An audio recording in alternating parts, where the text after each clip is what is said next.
来吧，新玩具！今天我们来玩火仔动漫出品的这一套机甲柴犬。盒子的外包装非常简单，玩具的线稿图以及这些烫金的文字。纸品方面，一份说明书。配件内容有替换的脑门、伸出来的舌头。来看玩具的实物，非常漂亮的一只小狗子，身上那种黑色的漆面也是亮闪闪的。身体整个的造型来说还是比较符合动物的一个仿生形象，但是机甲的设定呢，又有一种身上的装甲即视感，而且层次，尤其腹部这一块的细节勾勒刻画非常漂亮。因为合金材质比较多，所以重量也是达到了200多克。整体的狗身躯、腹部这一块全部都是合金的材质，身上的印刷涂装也非常精美的。我很喜欢腰部的这一块仿液压造型刻画。眯起来的小眼睛，更换脑袋的时候也很简单。这里边的头盖是一个磁吸，直接撬一下，可以在炯炯有神的大眼和咪咪笑的表情中切换。嘴巴可以张开，里边的小舌头有一个卡，翘起来，就伸出舌头的这个造型。狗狗热了，它的汗腺都在舌头上边，身上是没有汗孔的。然后尾巴这里可以摇一摇。球形的关节来回的扭动，用料材质非常不错啊。头部这里有2段关节，左右可以旋转。四肢的部位这里边的关节也是非常多的，小爪子也可以来回的扭动。四肢的部位根部这里有一个滑道，把它拉出来，就可以解锁更多的姿势和方向了。后肢这里同理。拽长，而且这一段还有一个伸缩，也是为了辅助它的可动，并且这一次的狗子会有2种颜色可供选择啊，我觉得2个颜色都挺漂亮，黑白分明的感觉，还有这种栗子色啊，非常非常好看，尤其对着光看的情况下，闪闪发光的金属漆颗粒感，很漂亮。黑色就是通体的钢琴漆，闪闪发光。我为什么更喜欢这款黄色的版本啊？这个就会让人想起来小八忠犬八公的故事，大家都了解，而且也被各个国家翻拍成了不同版本的电影。其实八公的原型就是这种柴犬，也是为了纪念这只忠犬的故事啊。涉谷车站还专门塑造了八公的塑像。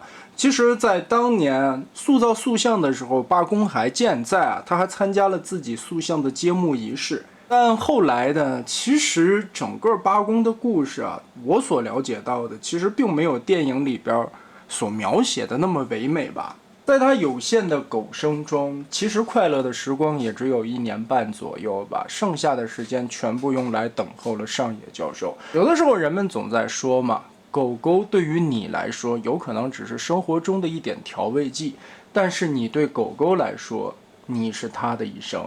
感觉也是因为自己年纪大了，现在这个眼泪特别不值钱。每一次看电影《八公的故事》，不论哪一个版本啊，都哭得泪流满面的。日本人不仅在涉谷站当时等候上野教授的地方为八公立了塑像，而且在上野教授的坟墓旁边还为八公建立了一座坟墓啊，甚至立了一块碑。我觉得这个都是很触动人心的地方，特别让人感动。虽然八公的忌日在3月8日啊，但是日本人会往后推1个月，在每年4月8日的时候为八公去纪念。因为4月8日的时候，春天樱花会开，他们会觉得在樱花盛开的季节是一个和上野教授重逢的日子吧。反正总的来说，一个非常幼小的生命做了一件非常伟大的事情，让我们这些人类有的时候都会唏嘘不已。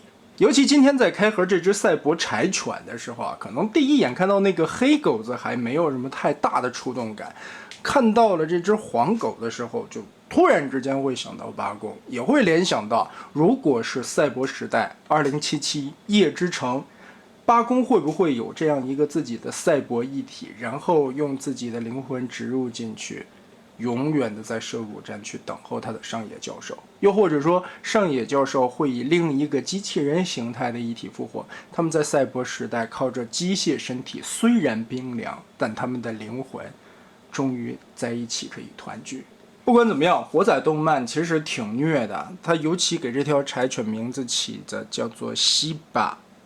小八，当然日语里边这么读啊，你要搁韩文里边这完蛋了。怎么挺感动的一个话题扯得聊歪了呢？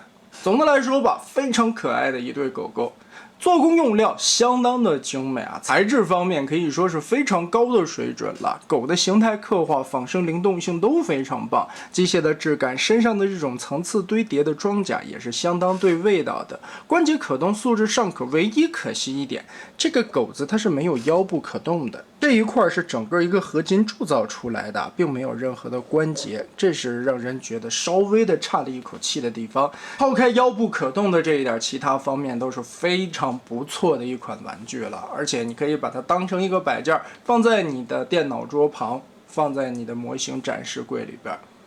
回味着那个曾经让人感动的故事，我觉得小八也确实是一个值得纪念的狗狗。那么得嘞，这期玩具背后的故事咱们就讲到这儿吧。